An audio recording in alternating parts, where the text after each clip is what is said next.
ওরা almost same life lead করছে। এরপরে সব কিছু নর্মাল ছিল 3 মাস পর্যন্ত। ওরা একসাথে ঘুরতো, মুভি দেখতো, আড্ডা দিত। বাট 3 মাসেই রুনির একটু অদ্ভুত লাগা শুরু করে। রুনির মনে হচ্ছিল ওর সবটুকু সময় শুধু সাকিবকেই দিচ্ছে।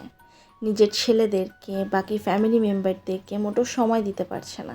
ইভেন নিজের জন্যই সময় বের করতে পারছে না। রুনির মনে হচ্ছে সাকিব সবসময় ওকে কন্ট্রোল করার চেষ্টা করছে। কেমনটা সব কিছু সাকিবের মন মতো করতে হচ্ছে। এমন একদিন রুনি সাকিবকে মুভি দেখতে যাওয়ার জন্য মানা করে দেয়। সাকিব একদম রেগে পাগল হয়ে জিনিসপত্র ছোড়াছুড়ি শুরু করে দেয়। রুনি বুঝতে পারে ওর পক্ষে সাকিবের সাথে থাকা পসিবল না, কজ ও এমন রাগী মানুষের সাথে অলরেডি 8 বছর সংসার করে দেখেছে। সো রুনি ক্লিয়ারলি সাকিবকে জানায় যে ওর পক্ষে সাকিবের সাথে সামনে আগানো পসিবল না।